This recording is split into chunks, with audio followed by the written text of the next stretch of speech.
In today's video, I'm going to teach you how to file back taxes on TurboTax for 2024. Filing back taxes can seem like a daunting task, but with the right tools, it becomes manageable and straightforward.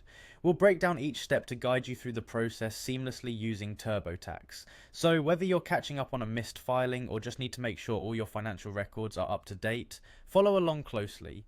First, you'll need to visit the TurboTax official site. This is your starting point where you'll find all the resources needed to get filed efficiently. Once there, locate and click on the Sign In button. This will allow you to access your TurboTax account or create one if you haven't yet set it up.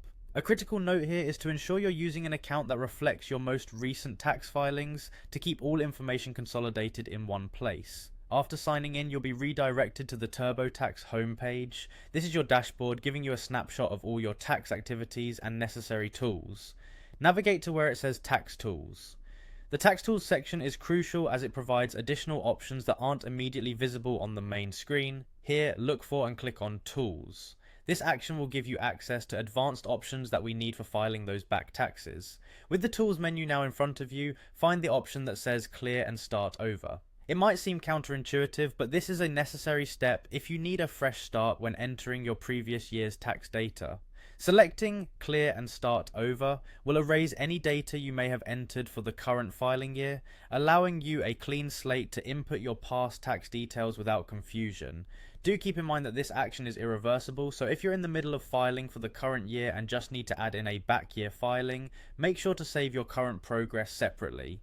Finally, TurboTax will prompt you with a confirmation dialog asking if you're sure about clearing your previous entries. Select Yes to proceed. This final step confirms you've committed to beginning your filing from ground zero, enabling you to go back and enter the correct information for the tax years you've missed. And that's it. With these steps, you are now ready to file your back taxes using TurboTax. It's all about taking it one step at a time, starting with a clear workspace and ensuring all your personal and financial details are properly entered. Remember, catching up on your taxes not only helps avoid potential penalties, but also keeps you in good standing for future financial endeavours. I hope this guide makes the process clearer and helps you feel confident as you complete your filings. Thanks for watching, and don't forget to subscribe for more tax tips and guides.